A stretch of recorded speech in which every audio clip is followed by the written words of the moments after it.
امروز بعد از مدت‌ها در خدمت شما گرامیان و همراهان کانال یک ختم بی‌نظیر برای دریافت اذن قلم از سوره ملک قرار خواهم داد. با من در ادامه همراه باشید تا مقداری در مورد این مطلب صحبت بکنم و بعد از اون انشالله تا آخر کلیپ براتون این اذن رو به طور کامل تشریح بکنم و نحوه انجام این ختم رو هم همراه شما انشالله یاد بگیریم و آموزش بگیریم. پس با دقت من رو تا انتها همراهی بکنیم. با نام و یاد دادار پایدار و با درود و عرض ادب به پیشگاه شما گرامیان همراهان کانال، امیدوارم در هر کجایی که هستید به دور از کژی و کاستی همراه با تندرستی باشید. یک مطلب رو بارهای بار تکرار کردم، اگر میخواید در زندگیتون و همچنین در امور علوم غریبه، چه در علوم غریبه چه غیر، سربلند باشید، غیب درهاش براتون باز بشه و از نور برکت خداوند بیشتر استفاده بکنید، یادتون نره که به پدر مادرتون احترام بکنید. سپاسگزارم از همه عزیزانی که در این مدتی که بنده کسالت داشتم نداشتم کانال رو همراهی کردند و پوزش میخوام از عزیزانی که در این مدت به دلایلی سفارشی داشتند یا کاری بوده بنده نبودم. انشالله از فردای روز در خدمت عزیزان خواهم بود و پوزشم رو بپذیرید. عزیزان، دوستان، یکی از مهمترین مطالبی که در علوم غریبه و مخصوصاً در بعد طلسمات و تعویذات و اینجور چیزها شما دارید، یادتون نره عزیزان که بحث قلم هست.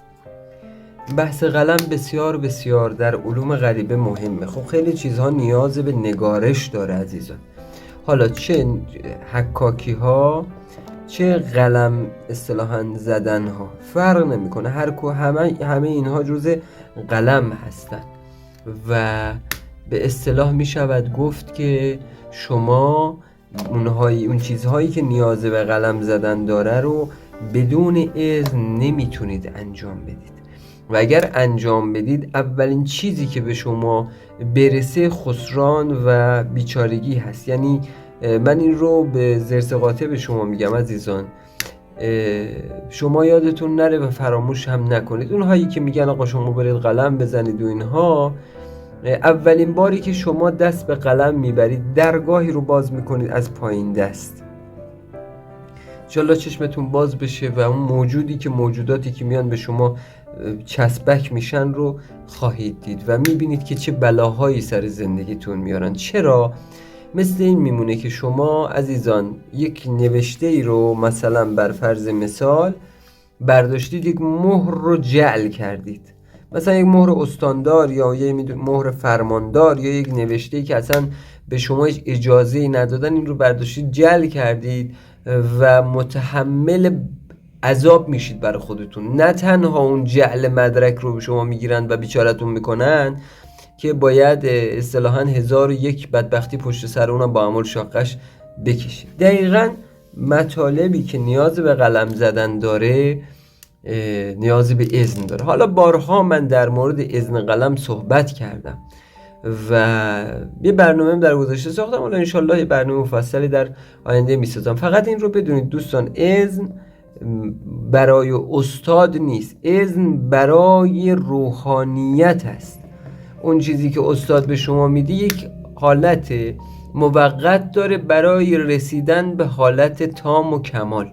پس این رو بدونید، اگر یک استاد گفت بیا فلان قد به من بده که من بهت اذن قلم بدم، روش یک خط قرمز بکشید. شما باید اذن رو از روحانیت بگیرید، چون اوست که شما رو مهرت رو و امضاد رو و اون اذنت رو باید انجام بده. استاد که انجام نمیده، که اون موجود هست که باید از سطح یا از سطوحشون کارهای شما رو انجام بدن. پس این رو یادتون نره و جای گول نخورید، حالا بر حسب حالا اشتیاقی که دارید یا کسی به شما بگه بیاید مثلا من بهتون اذن قلم بدم اینقدر به من بده، یا مثلا چند سال شاگردی ما رو بکن تا فلان استاد بهت اذن قلم بده، اون اذنها به درد خودشون میخوره. شما باید اذن رو از کی بگیرید؟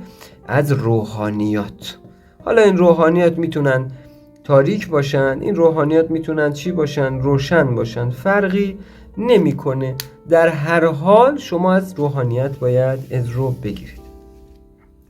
پس تا اینجا متوجه شدید که اذن برای کیه؟ برای روحانیات. اذن تام، چه قلم چه اذن تام روحانی فرق نمیکنه، همه رو باید از موجودات آنور خط بگیرید. خب بریم سراغ ختم و من این کلیپ رو اصطلاحاً وقتش رو از بین نبرم. این ختم رو عزیزان شما در 2 اصطلاحاً نوبت باید انجام بدید. این ختم یک 14 روز اولی داره، یک 14 روز دوم داره. شما میتونید که 14 روز اول رو انجام بدید، دوره دوم رو 14 روز انجام بدید، میتونید 21 روز انجام بدید، فرقی نداره. این که من میگم 2 بار انجام بدید به خاطر اینکه بعضی ها نیازمند روحانیت هستن و ممکن هست اجابت نشن.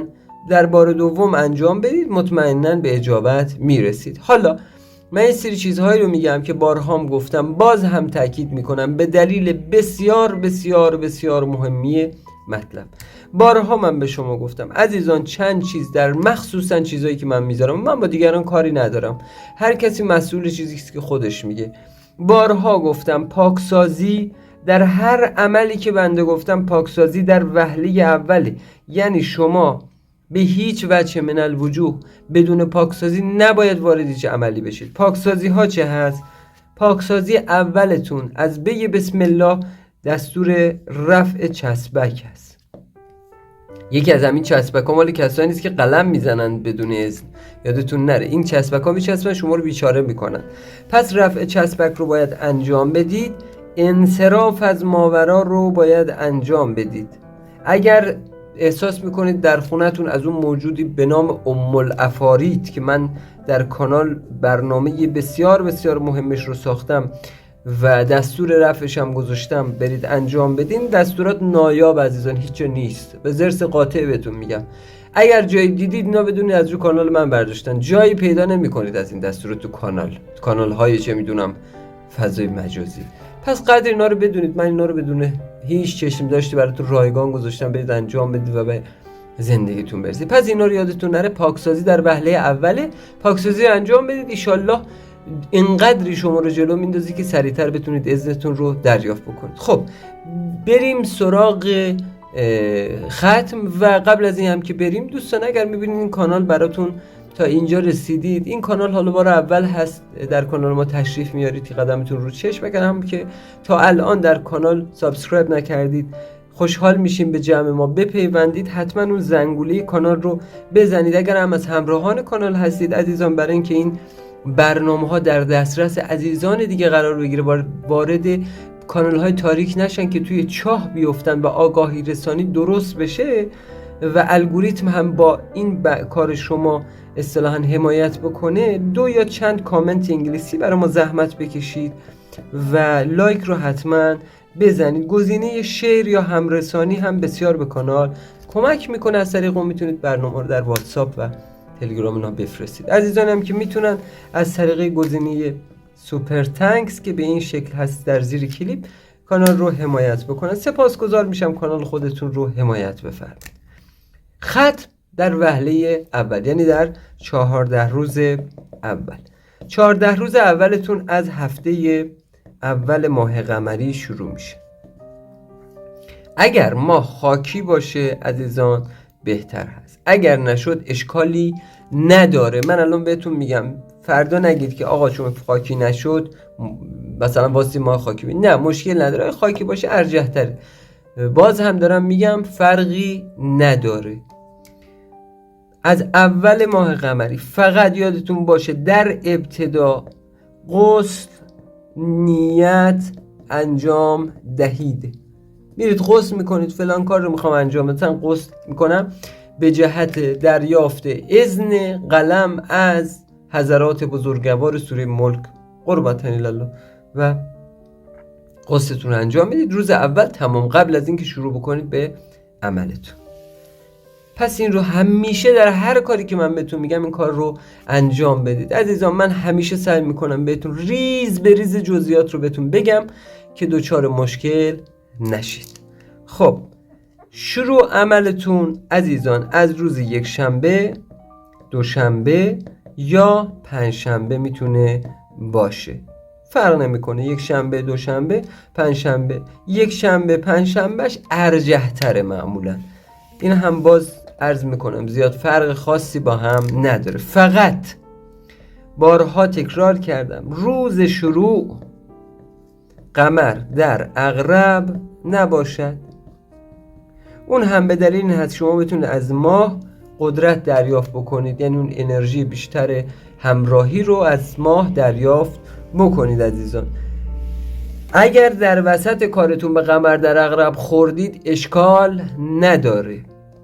بسیار خوب، عمل به دو قسم دوباره تقسیم میکنم، بعد از نمازها و بعد از عشا.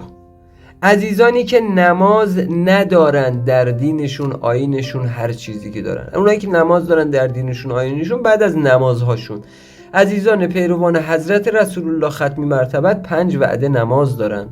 در 5 وعده نمازشون عزیزان این چیزهایی که میگم بخونید. اونایی هم که ادیان دیگه ای دارن در وقت دین اصطلاحا نماز دینشون همینها رو بخونن. اونایی هم که نماز ندارن 3 وعده در روز اینها رو انجام بدن. حالا چی انجام میدید؟ ابتدا 21 آیت الکرسی با 1 بسم الله الرحمن الرحیم باید بخوانید. من این رو اجازه بدید پاک بکنم.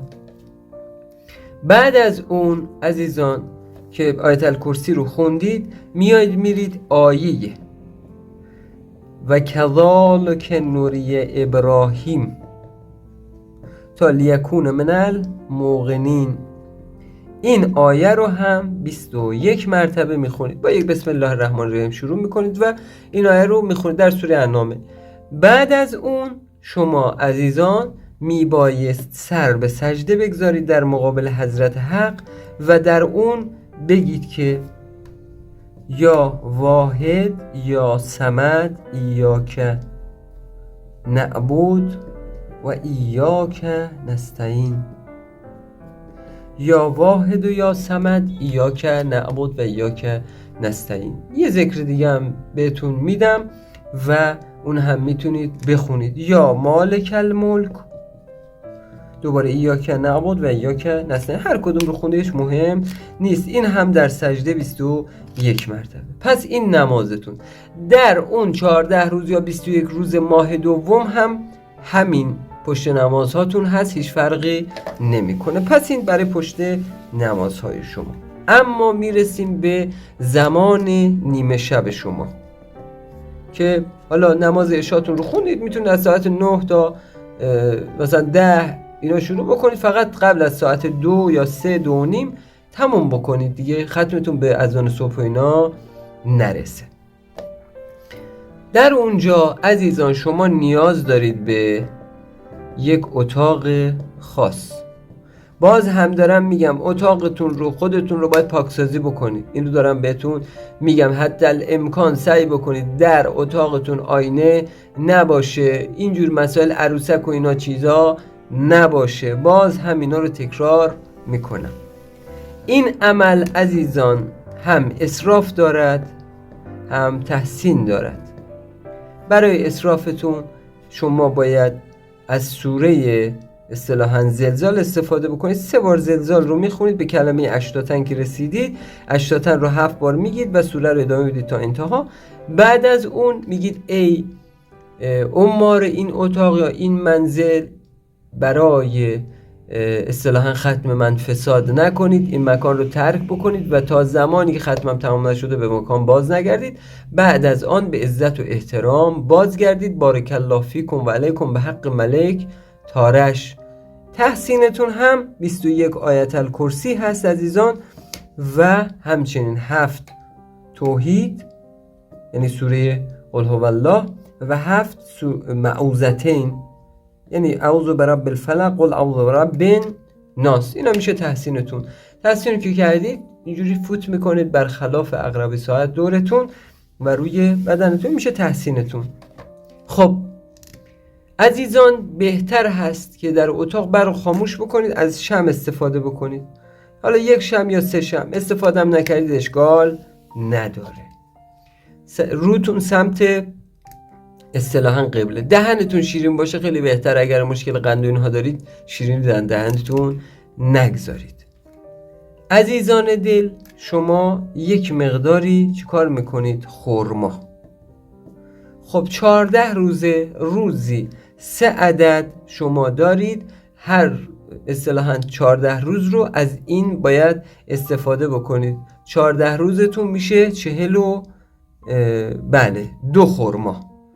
یعنی شما اصطلاحاً از اون بسته حالا خرما 42 تا باید اینجا بگذارید. در هر شب که شما به اصطلاح کارتون تمام شد، یکی خودتون برمیدارید، فردای اون عمل یکی میدید به یک پسر بچه پسر بچه اصطلاحاً کوچولو و یک به یک دختر بچه. پس به یک پسر بچه و یک دختر بچه کوچولو فقط باید باشه، نباید بزرگ سال باشه. یک پسر بچه و یک دختر بچه کوچک. این از خرماتون میذارید جلوتون و چیزایی که میگم رو انشالله میخونید. ابتدا 14 صلوات مخصوص. 14 صلوات مخصوص هم من صلوات مخصوص گفتم همیشه، در برنامه گذاشتم، امکان داره پیدا بکنید. اللهم صل علی محمد و آل محمد و علی انبیاء و المرسلین علیهم اجمعین. و 14 استغفار مخصوص. استغفار مخصوص هم چه است؟ استغفر الله الذی لا اله الا هو الحی القیوم و اتوب الیه. این میشه استغفار مخصوص. اون 14 صلوات مخصوصی هم 14 استغفار مخصوص. همیشه هر چی که بهتون میگم این 14 صلوات رو ابتدا و انتهاش بفرستید. بسیار خوب. در 14 روز اولتون همه چیزهاش یکیه بجز این سوره هایی که بهتون میگم. اینها با هم فرق میکنه. در 14 روز اول شب به شب 3 مرتبه سوره الملک رو باید بخونید، 1 یاسین باید بخونید، به اضافه آیه نور. آیه نور رو هم باید 21 مرتبه بخونید. 3 مرتبه سوره الملک، 1 مرتبه سوره یاسین و 21 مرتبه آیه نور. وقتی که اینها رو خوندید انتهای کارتون چی میگید؟ قبل از اینکه اون دعای مخصوص رو بگید، همین آیه‌ای که من گفتم در پشت نمازتون بخونید، آیه و کذالک نوری ابراهیم عزیزان لیکون من الموقنین، این رو هم باید 21 مرتبه دوباره بخونید. فقط اینها در 14 روز یا 21 روزی بعدی فرق میکنه. این 21 اصطلاحاً آیه و کذالک نوری ابراهیم سر جاش هست. دعایی که در انتها قبل از این که کارتون تمام بشه باید بخونید، میگید که اللهم یا قادر یا مقتدر یا مالک الملک یا رب نون والقلم و ما یسترون افوض امری الی الله ان الله بصیر بالعباد اللهم به حق عظمتک و به حق عرش العظیم اجب و اقصنا به حق الله لا اله الا هو الحی القیوم.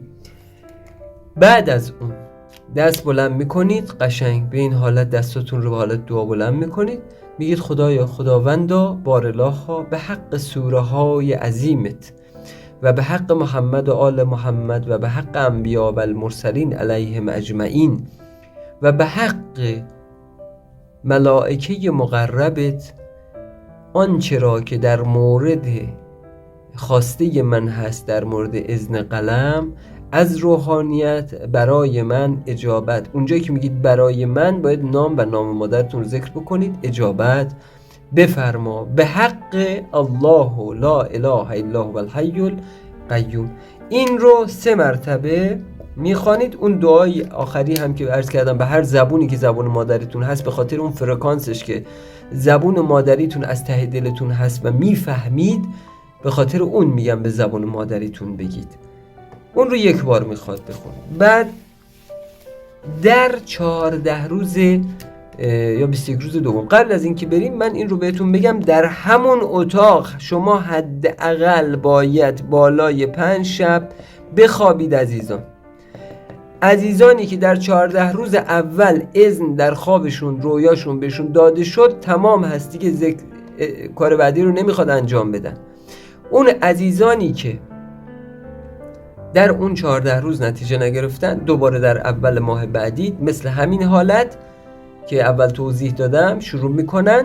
منتها به جای اینکه سوره ملک و اینها رو بخونید، این بار سوره الملک رو عزیزان 5 مرتبه میخونید، سوره یاسین میخونید و این هم 1 مرتبه، و سوره قاف میخونید.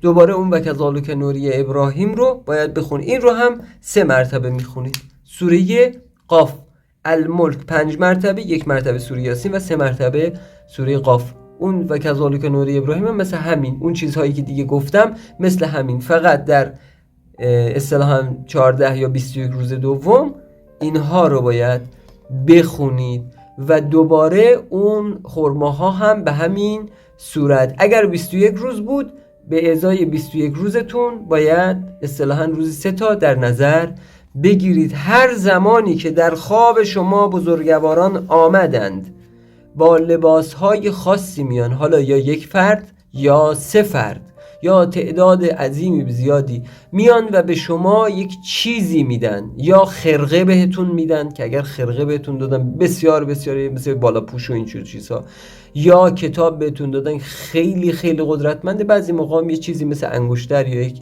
هبه مثلا یه خودکاری یا یک ماژیک یا هر چیزی از این دست، نمیگم ماژیکا، منظور یه مثلا مثل خودنویسی، یه چیز قلمی بهتون دادن. این میشود اذنی که شما دریافت میکنید. اما اگر مثلا قرآن بهتون دادن یا کتب مقدستون رو بهتون دادن یا بالاپوش بهتون دادن، اینها بدونید نه تنها به شما اذن قلم دادن، که اذن روحانیتون رو به شما دادن. و خوب گوش بکنید ببینید چی میگن. فردای اون روزی هم که انشالله اذن رو گرفتید، یادتون نره باید یک هدیه خوب به نیازمند بدید انشالله. عزیزان دوستان، زکات این عمل بسیار بسیار مهمه. شما اگر در 14 روز اول انجام دادید، هر روزی، اون که من گفتم بعد از اینکه اذن گرفتید، اون زکات نیست عزیزان، اون هدیه عمله. اما زکات شما به ازای هر روز، حداقل زکاتتون 2 قرص نانه و میتونید چیزی زیادتر هم بدید به نادار، فقیر، هر چقدر دستتون میاد. اینها در زندگیتون بی‌نظیره. مخصوصا این سوره ملک معجزه است. من چیزایی از این سوره ملک دیدم که برای رزق، روزی، برکت، همه چیز شما این رو انجام بدید، ببینید نه تنها برای اذن قلم که چه اصطلاحاً زندگیتون رو خداوند به عرش اعلی میبره انشالله به عظمت خودش. عزیزان دوستان، کانال رو حمایت بکنید و اگر دیدید که میخواید انصراف بدید از این عمل، زحمت بکشید. 7 مرتبه سوره زلزال دوباره میخونید و 7 مرتبه توحید میخونید. در هر باری که خوندید میگید که انصرفو از این کار انصراف دادم، از این اصطلاحاً دریافت اذن انصراف دادم، به واسطه اون هر موجودی وارد زندگیم شد یا هر چنگه‌ای وصل شد به عالم ماورا، همه بریده بشه و هر موجودی اومده به سمت اصطلاحاً جایگاه خودش برگرده. بارک الله فیکم و علیکم، من از این عمل انصراف دادم. تمام. این هم میشه انصراف نامش انشالله. یادتون نره این برنامه رو و این اصطلاحاً آموزش رو با خلوص دل انجام بدید. اینجا چیزی فکر نکنید که حالا میام مثلا حالا امتحان میکنیم ببینیم چی عذاب داره. این کارو بکنید به هیچ نتیجه نمیرسید. بگید 100% به اذن خداوند من موفق میشم. انشالله که موفق میشید و ازش بهره مند میشید. کانال رو حمایت بکنید. باز هم پوزش میخوام از عزیزانی که در این چند روزی که بنده کسالت داشتم انتظار کشیدند و انشالله که در روزهای آینده در خدمت شما گرامیان خواهم بود. ما رو از دعای خیرتون محروم نفرمایید. کانال رو حمایت بکنید که بسیار به حمایت شما بزرگواران نیاز داریم. تا برنامه آموزشی دیگر، دادار پایدار یار رو یاور شما.